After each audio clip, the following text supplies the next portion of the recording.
Hello,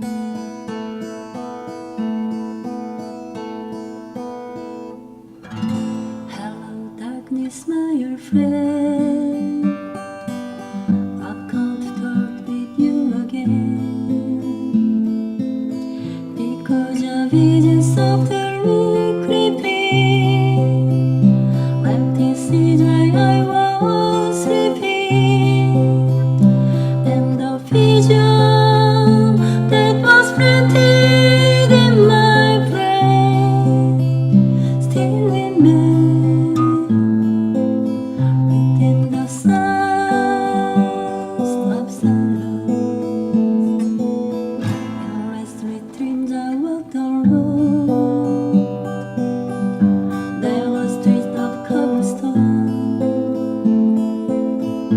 neath the halo of a street lamp. I tuned my color to the cold and damp. When my eyes was there by the flash of a neon light that split in night and touched the sounds of silence. And in the night in light I saw 10,000 people, maybe more.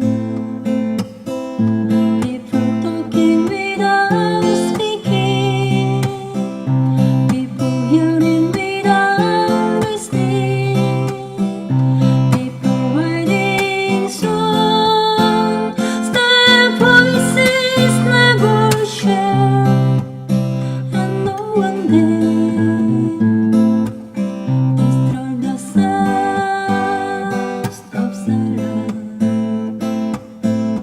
For said I yet do I know silence like a cancer grows. Hear my words that I might teach you. Take my arms that I might reach you. But my words like silence raindrops fell, and echo in the west of silence. If I got and prayed to the will of God and and the scientists out each morning in the words they did well for me, and the signs said the words of the prophet Joel written on the subway wall, and ten went home and whispered in the sounds of silence.